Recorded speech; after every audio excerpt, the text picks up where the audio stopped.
আসসালামু আলাইকুম ওরহমতুল্লাহ।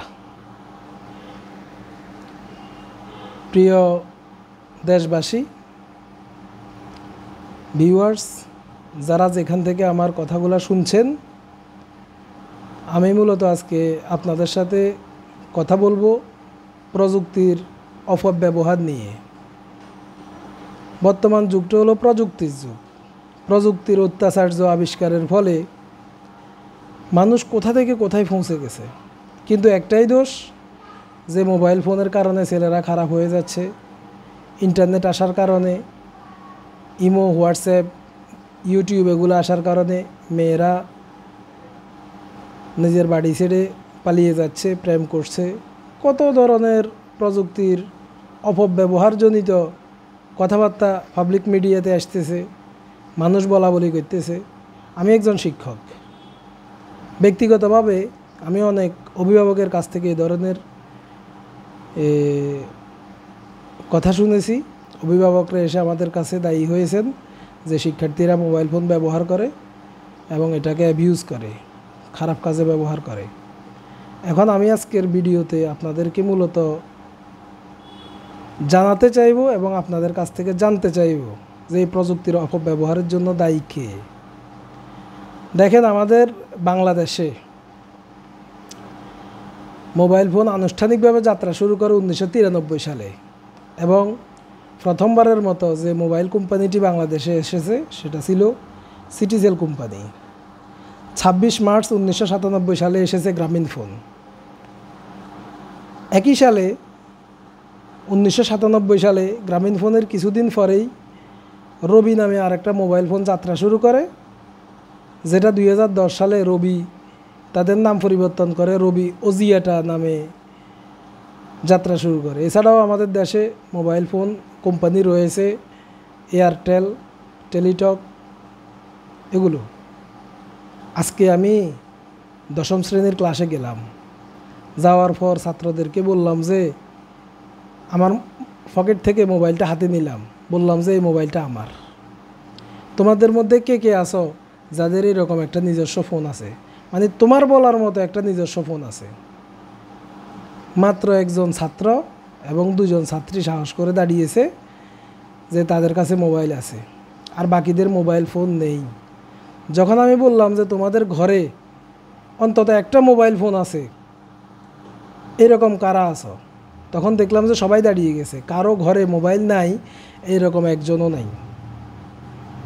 তাহলে সকলের ঘরে এখন মোবাইল ফোন আছে। তো আমি উইকিপিডিয়া থেকে একটা তথ্য কালেকশন করছি।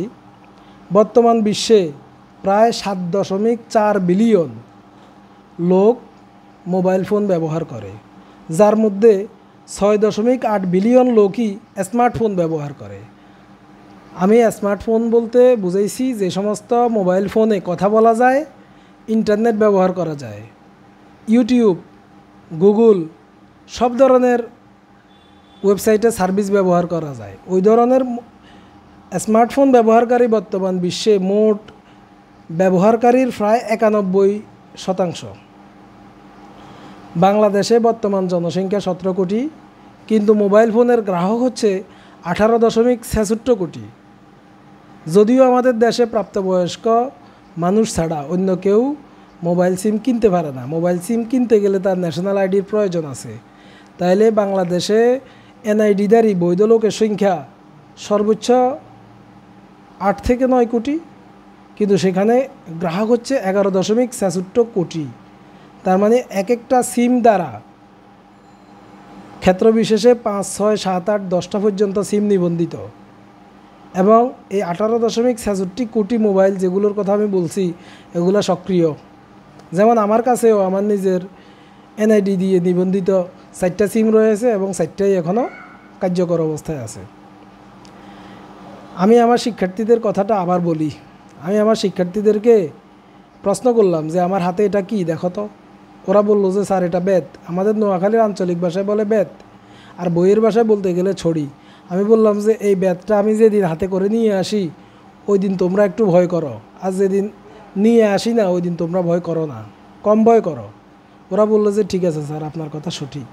তা আমি বললাম যে আগামীকাল যদি আমি এই ব্যাতটা না নিয়ে এসে বড় একটা তলোয়ার এভাবে খাপ থেকে খুলে তোমাদেরকে দেখাই, তোমরা কি ভয়টা আর একটু বেশি পাবে না কম? ওরা বললো যে স্যার আরও একটু ভয় বেশি পাবো।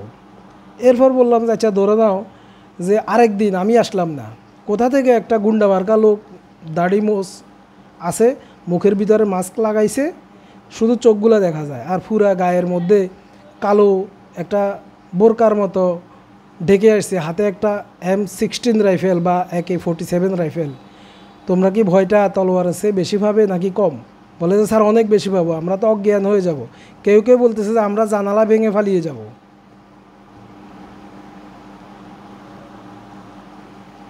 আসলে আমি যদি ব্যাট দিয়ে ছাত্রদেরকে আঘাত করি, ব্যাট কি নিজে নিজে আঘাত করতে পারে নাকি আমি আঘাত করি? অবশ্যই আমি আঘাত করি। তাহলে দোষটা কি ব্যাটের নাকি শিক্ষকের? অবশ্যই শিক্ষকের। এই যে রাইফেল এনে একটা লোক দুর্বৃত্ত সে যদি গুলি করে একজন মানুষকে খুন করে, তাহলে এই খুনের জন্য অপরাধী কে? ওই M16 রাইফেল নাকি রাইফেলের নির্মাতা যে রাইফেলটা আবিষ্কার করছে সে? সুধীজন, আপনারা সবাই বলবেন, যাদের কাছে বিবেক আছে, ন্যূনতম বিবেক, তারা সবাই বলবেন ফাঁসিটা যে গুলি চালাইছে তার হবে। গুলির কেন ফাঁসি হবে? গুলির কি দোষ? যে বিজ্ঞানী ব্লেড আবিষ্কার করছে অপারেশন করার জন্য, ওই বিজ্ঞানী কিন্তু মানুষকে যান বাঁচানোর জন্য, মানুষের পেট কেটে ক্ষতিকর পদার্থটা বের করে দিয়ে মানুষটাকে বাঁচানোর জন্যই ব্লেডটা আবিষ্কার করছে। এখন আমি যদি ওই ব্লেডটা দিয়ে একজন মানুষকে খুন করি, তাহলে সেটা কি ব্লেডের দোষ না ব্লেডের আবিষ্কারকের দোষ? আপনারা সবাই বলবেন যে সেটার জন্য ব্লেড বা ব্লেডের আবিষ্কারক দোষী নয়, সেটার জন্য দোষী হলো যেই ব্যক্তি এটা ব্যবহার করছে সে। এখন আসুন আমি আপনাদের কাছে প্রমাণ করে দেব যে মোবাইল ফোনের উপকারিতাও আছে আবার অপকারিতাও আছে, তবে মোবাইল ফোনের অপকারিতার চাইতে উপকারিতাটা বেশি। আপনারা হয়তো অনেকে আমার সাথে একমত হবেন না যে মোবাইল ফোন আসার কারণে মানুষের মেয়েরা ভেগে যায়, মোবাইল ফোন আসার কারণে ছেলেরা ইউটিউব দেখে, মোবাইল ফোন আসার কারণে তরুণ প্রজন্ম ফোনোগ্রাফিতে আসক্ত হয়ে গেছে, ইত্যাদি ইত্যাদি ইত্যাদি ইত্যাদি। আচ্ছা আমাকে বলুন তো, পৃথিবীর আনুমানিক বয়স হলো 4,500 কোটি বছর, আর মোবাইল ফোন আবিষ্কার হয়েছে সে 1993 সালে। 1993 সালের আগে আমাদের সমাজের মেয়েরা আরেকটা ছেলের হাত ধরে পালিয়ে যায়নি? আমাদের সমাজে কি অপরাধ হয়নি? আমাদের সমাজে নারী কেলেঙ্কারি হয়নি?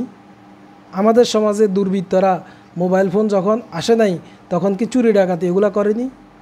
খামোখা মোবাইলকে দোষ দিবেন না। আমার কাছে প্রমাণ আছে যে মোবাইল ফোনের অপকারিতার চাইতে উপকারিতা অনেক বেশি। দেখুন, বর্তমান বিশ্বে যে 7.4 বিলিয়ন লোক মোবাইল ফোনে কথা বলছে, ব্যবহার করছে, এই সবগুলো মানুষ কি নিরক্ষর, অজ্ঞানী?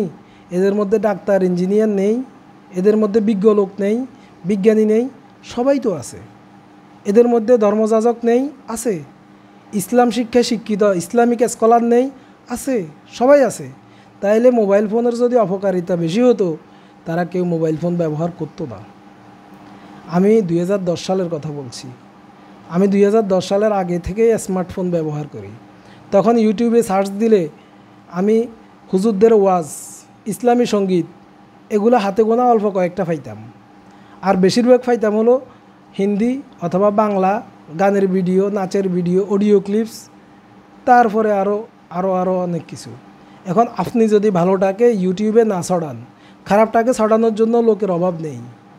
আপনি আপনার সন্তানটাকে মোবাইল ফোনের ভালো ব্যবহার যদি না শিখান, সে মোবাইল ফোনের ব্যবহার শিখবে, কারণ এটা যুগের চাহিদা। আপনি তাকে মোবাইল ফোনের ব্যবহার থেকে ঠেকাতে পারবেন না, যেহেতু এই প্রযুক্তিটা আমাদের সমাজে এসে গেছে, আমাদের দেশে এসে গেছে, মানুষ প্রযুক্তির সুবিধাটা পেয়ে গেছে। আপনার ছেলেকে যদি আপনি না শিখান, সে শিখবে তার বন্ধুর কাছ থেকে, আপনার মেয়ে শিখবে তার বান্ধবীর কাছ থেকে। তা আপনি শিখালে ভালো শিখাবেন নাকি বন্ধু শিখালে ভালো শিখাবে? বন্ধু শিখালে তার মোবাইল ফোনের ভালো ব্যবহারটাও শিখাবে, খারাপটাও শিখাবে। আর আপনি বাবা, আপনি মা, আপনি শিক্ষক যদি শিখান, তাকে ভালোটাই শিখাবেন। আপনি যদি ভালোটা না শিখান, তাহলে সে তার বন্ধুর কাছ থেকে ভালো খারাপ দুটোই শিখে দেবে। দেখুন, আমরা যত কথাই বলি না কেন, আমরা যত দোষই দেই না কেন, মোবাইল ফোন একটা যন্ত্র মাত্র। প্রযুক্তি একটা যন্ত্রমাত্র। বিজ্ঞান এই আবিষ্কারগুলো করেছে মানুষের প্রয়োজনে। আমরা একটা প্রবাদ জানি, necessity is the mother of invention. প্রয়োজন আবিষ্কারের জননী। যখনই আমাদের কোনো প্রয়োজন হয়েছে তখনই আবিষ্কারটা হয়েছে। যখন পৃথিবীর মানুষ উপলব্ধি করেছে সহজতর যোগাযোগের মাধ্যম হিসাবে আমাদের কোনো একটা যন্ত্র প্রয়োজন, তখনই বিজ্ঞানীরা মোবাইল ফোনের আবিষ্কার করেছে। খামোখা কিছু অপব্যবহারকারীদের জন্য পুরো মোবাইল সিস্টেমকে, পুরো প্রযুক্তিকে দোষারোপ করবেন না। কারণ ইন্টারনেট প্রযুক্তি, মোবাইল প্রযুক্তি, কম্পিউটার প্রযুক্তি ব্যবহার করে আমরা আমাদের দৈনন্দিন জীবনটাকে অনেক সহজতর করেছি, যা আগে কখনো পারিনি। একটা হলো চোখের দেখা, আর একটা হলো দর্শন। এই দুইটার মধ্যে পার্থক্য আছে। আমি পার্থক্যটা আপনাদেরকে বুঝাই। আমরা যখন চোখ দিয়ে দেখি, কি দেখি? সামনে একটা গাছ, সামনে একটা মাছ, সামনে একটা মানুষ। এটা হলো দেখা, জাস্ট চোখের দেখা। আমি যখন আমার চোখ দুটোকে বন্ধ করব, আমি কল্পনা করব আমার সুদূর ছেলেবেলার কথা। আমি যখন ক্লাস 1-এ ছিলাম, তখন আমার চোখের সামনে ভেসে উঠবে আমি গুটি গুটি পায়ে স্কুলে ভর্তি হওয়ার জন্য গিয়েছিলাম, এবং আমার মনের মধ্যে একটা ছায়া আসবে যে হেড স্যার আমাকে এভাবে কান ধরতে বলছে, আমি ধরতে পারি নাই, যার কারণে আমাকে ক্লাস 1-এ ভর্তি না করিয়ে শিশু শ্রেণীতে ভর্তি করানো হয়েছিল। এই যে আমি চোখ বন্ধ করার পরে যেটা মনের চোখ দিয়ে দেখলাম, এটা হলো দর্শন। এখন দৃষ্টি এক জিনিস, দৃষ্টিভঙ্গি আর এক জিনিস। এটা আমি একটু ব্যাখ্যা করি। একজন মানুষ তার সাথে একটা শিশুকে নিয়ে যাচ্ছেন। আমি জিজ্ঞাসা করলাম যে এটা কে? উনি বললেন যে এটা আমার ছেলে। ঠিক কিছুক্ষণ পরে আরেকজন মানুষ একটা শিশুকে নিয়ে স্কুলে যাচ্ছেন। আমি জিজ্ঞাসা করলাম যে এটা কে? তিনি বললেন যে এটা আমার মেয়ে। একজন বলছে এটা তার ছেলে, একজন বলছে এটা তার মেয়ে। এই দুইজনেরটা হলো দৃষ্টি। কিন্তু আরেকজন লোককে আমি যখন জিজ্ঞাসা করলাম আপনি যে শিশুটাকে নিয়ে যাচ্ছেন সে কে, তিনি বললেন যে এটা আমার সন্তান। তিনি কিন্তু তার ছেলেও বলেন নাই, মেয়েও বলেন নাই। এটা হলো দৃষ্টিভঙ্গি। আপনার দৃষ্টিভঙ্গিটা বদলান। আপনি নিজেই বলতেছেন যে মোবাইল ফোন ব্যবহার করা খারাপ। আপনার ছেলেকে আপনি মোবাইল ফোন দিতে ভয় পান। আপনার মেয়ের হাতে তাকে ব্যবহার করার জন্য একটা মোবাইল ফোন কিনে দিতে ওই রকম ভয় পান যেমন মুখোশ পরা একজন ডাকাত রুমে ঢুকলে যেরকমটা ভয় পান। কারণ আপনি ভয় পান এই জন্য যে আপনার মনে দৃঢ় বিশ্বাস, আপনার মনে এই বিশ্বাসটা আটকে গেছে যে এই মোবাইল ফোন একটা খারাপ জিনিস। আমি আমার মেয়েকে মোবাইল ফোন দিলে সে অন্য ছেলেদের সাথে কথা বলবে, প্রেম করবে এবং আপনার মুখে চুনকালি দিয়ে সে ফালিয়ে যাবে। আপনার দৃষ্টিভঙ্গিতেই দোষ। আপনার মেয়ে কিভাবে শিখলো যে মোবাইল ফোনে খারাপ ব্যবহার করা যায়, মোবাইল ফোনে খারাপ কিছু করা যায়? আপনার মেয়ে এটা শিখলো কীভাবে? আপনার ছেলে এটা শিখলো কীভাবে? এটা আমি শিখাইছি, আপনি শিখাইছেন, বয়োজ্যেষ্ঠরা শিখাইছে। আমি যদি একেবারে ছোটোবেলা থেকে তাকে শিখাইতাম যে এটা ভালো জিনিস, আমি আমার দৃষ্টিভঙ্গিটা যদি বদলাতাম, বলতাম যে এটা দিয়ে ভালো কাজ করা যায়, পড়ালেখার কাজে অ্যাসিস্ট করা যায়, পড়ালেখার কাজে সহযোগিতা নেওয়া যায়, শিক্ষকদের সাথে যোগাযোগ করা যায়, ইন্টারনেট থেকে অনেকগুলো টপিকস মেইন বই ডাউনলোড করা যায়। তুমি একটা অঙ্ক না জানলে ChatGPT বা আরও অনেক আর্টিফিশিয়াল ইন্টেলিজেন্ট এখন আবিষ্কার হয়েছে, এগুলো সহযোগিতা নিয়ে তুমি সহজেই তোমার বাড়ির কাজটা করে ফেলতে পারবা। তাহলে তো সে ভালোটাই শিখতো। সে শিখতো যে মোবাইল ভালো জিনিস। মোবাইল ফোনের যে খারাপ ব্যবহার আছে এটা আমরাই তাকে শিখেছি। এর জন্য শিশুটি দায়ী নয়, এর জন্য দায়ী হলাম আমরা, আমাদের সমাজের লোকেরা। আসুন আমরা আমাদের দৃষ্টিভঙ্গিটা বদলাই, খামোখা মোবাইল ফোনকে দোষ না দিই। এই যে কিছুদিন আগে আমাদের মাদ্রাসার শিক্ষার্থীরা তাদের মিলাদ অনুষ্ঠান শেষে ছেলে মেয়ে একসাথে 31 সেকেন্ডের একটা ভিডিও করলো, আর অমনিতে এটা মিলিয়ন মিলিয়ন ভিউজ, ভাইরাল। কেন? আমাদের মাদ্রাসা শিক্ষা ব্যবস্থা একটা সময় তো মেয়ে আর ছেলে একসাথে পড়তো না। এখন ছেলে মেয়ে সহশিক্ষাটা চালু করছে সরকার, এবং যে ছেলে মেয়েগুলা ক্লাস 1 থেকে ক্লাস 10 পর্যন্ত, প্রথম শ্রেণী থেকে দশম শ্রেণী পর্যন্ত একই সাথে পড়ালেখা করেছে, পাশাপাশি বেঞ্চে খুনসুটি করেছে, কখনো মারামারি করেছে, একজন আরেকজনকে ধাক্কা দিয়ে ফেলে দিয়েছে, শিক্ষকদের কাছে মানে একজনের বিরুদ্ধে অভিযোগ করেছে, শিক্ষক তাদেরকে পিতামাতার মতো স্নেহ করেছেন, শাসন করেছেন, বুঝিয়ে দিয়েছেন, ভাই বোনের মতো ওরা 10টা বছর চলেছে একসাথে। কই তখন তো আপনারা বলেননি যে সহশিক্ষা ইসলামে জায়েজ নাই, মাদ্রাসায় ছেলে মেয়ে একসাথে পড়বে কেন? আমাদের সমাজ তো কখনো আঙ্গুল তোলেনি, আমাদের সমাজ তো তখন বাধা দেয়নি। তাহলে একসাথে ওরা ভিডিওটা করেছে, 30 সেকেন্ডের একটা ভিডিও, এটাতে এত দোষ হয়ে গেল? আপনারা কি জানেন বর্তমান বিশ্বে কোথাও কোনো দেশে, এমনকি বাংলাদেশেও শুধুমাত্র নারীদের বিদ্যালয়, শুধুমাত্র ছেলেদের বিদ্যালয় অনুমোদন করা হয় না, এখন সহশিক্ষা বাধ্যতামূলক। এখন বলুন তো, আপনার ছেলে বা মেয়ে যখন একটা বিয়ের অনুষ্ঠানে যায় আপনার সাথে, আপনি মা বাবা তার সাথে থাকেন, গায়ে হলুদের স্টেজে যখন উঠে, সেখানে কি ছেলে মেয়ে একসাথে থাকে না? সেখানে কি ভিডিও করে না? ছেলেরা মেয়েদের গায়ে, মেয়েরা ছেলেদের গায়ে হলুদ লাগায় না? তো আপনার সমাজের ওই সামাজিক অনুষ্ঠানটাতে একটা ছেলে এবং একটা মেয়ে একসাথে যদি ভিডিও করতে পারে, একটা ছেলে আর একটা মেয়ের গায়ে যদি হলুদ লাগিয়ে দিতে পারে, আপনারা এটাকে দোষের কিছু মনে করেন না? তাইলে শুধু মাদ্রাসা এই সাইনবোর্ডটা আছে দেখেই আমাদের ছাত্রদের দোষ দিয়ে দিলেন? ভেরি ব্যাড, খুব খারাপ কথা।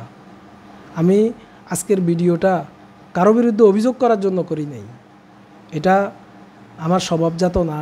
আমি কারো বিরুদ্ধে অভিযোগ করি না, আমি সত্যটা উপলব্ধি করানোর চেষ্টা করছি যে আপনারা ইচ্ছে করলেই মোবাইল ফোনটাকে, ইন্টারনেট প্রযুক্তিকে, কম্পিউটার প্রযুক্তিকে পৃথিবী থেকে তাড়িয়ে দিতে পারবেন না। যেমনটি তাড়িয়ে দিতে পারবেন না রাতকে। রাত অন্ধকার, মিথ্যা অন্ধকার, সত্য আলোকিত, দিন আলোকিত। আপনি ইচ্ছে করলে মিথ্যেকে জগৎ থেকে উড়িয়ে দিতে পারবেন না, খারাপকে জগৎ থেকে নির্মূল করতে পারবেন না, অন্ধকারকে অস্বীকার করতে পারবেন না। আপনি আলো ছড়িয়ে দিন, দিনের আলো যখন ছড়িয়ে যাবে, রাতের অন্ধকার এমনিতেই দূর হয়ে যাবে। আমি বুঝাতে চাইছি, প্রযুক্তির ভালো ব্যবহারটা আপনার সন্তানকে শিখান, তাহলে প্রযুক্তির খারাপ ব্যবহারটা এমনিতেই চলে যাবে। এই যে এখন ইউটিউব খুললেই শত শত হাজার হাজার ইমাম সাহেবের ওয়াইজিনের ওয়াজগুলো আমরা শুনি। একটা সময় তো এরকম ছিল না। যখন ওয়াজ ছিল না তখন আমি ইউটিউবে গান শুনতাম, আর এখন অ্যাভেলেবেল ইসলামিক সঙ্গীত ইউটিউবে পাওয়া যায়, অ্যাভেলেবেল ওয়াজ ইসলামিক স্কলাররা তাদের ইউটিউব চ্যানেলে, ফেসবুক পেজে আপলোড করেন, যার কারণে আমি এগুলাতে সময় কাটাই। যদি এগুলো না থাকতো তখন আমি কি করতাম? তখন আমি হিন্দি গান শুনতাম, তখন আমি অডিও গানগুলো শুনতাম, সিনেমা দেখতাম। তাহলে আমার মধ্যে এই পজিটিভ চেঞ্জটা আনার পিছনে প্রযুক্তির তো হাত আছে, ওই সমস্ত মানুষদেরও হাত আছে যারা প্রযুক্তিকে ব্যবহার করে ভালো কিছুকে ছড়াচ্ছেন। আপনি আলোকিত করুন, আলো জ্বালান, অন্ধকার এমনিতেই দূর হয়ে যাবে। অন্ধকারকে জোর করে দূর করা যায় না। আপনি যত সমালোচনা করুন, আপনি প্রযুক্তিকে এড়িয়ে আগামী প্রজন্মের দিকে পা বাড়াতে পারবেন না। আপনার ছেলে মেয়ে প্রযুক্তি থেকে পিছিয়ে গেলে পৃথিবী কিন্তু পিছিয়ে থাকবে না, শুধু আপনার ছেলে মেয়ে পিছিয়ে থাকবে, পৃথিবী এগিয়ে যাবে। ধন্যবাদ সবাইকে। আমার এই ভিডিওটা শোনার পর ব্যক্তিগতভাবে যদি কেউ মনে কষ্ট নিয়ে থাকেন, সেজন্য আমি অত্যন্ত দুঃখিত, করজোড়ে ক্ষমা প্রার্থী। আমি আমার মনের আবেগগুলো শেয়ার করার জন্যই আসলে আজকে এই ভিডিওতে আসছি, প্রযুক্তির ভালো ব্যবহারটা আপনাদের সামনে তুলে ধরার জন্য। প্রযুক্তিটা যদি খারাপ হতো, মোবাইল ফোনটা যদি খারাপ হতো, তাহলে আমি নিজেও তো এই মোবাইল প্রযুক্তিটা ব্যবহার করতাম না। প্রযুক্তি খারাপ হয় না, খারাপ হয় মানুষ। মানুষকে ভালো বানান, তাহলে প্রযুক্তি অটোমেটিক্যালি ভালো হয়ে যাবে। ধন্যবাদ সবাইকে।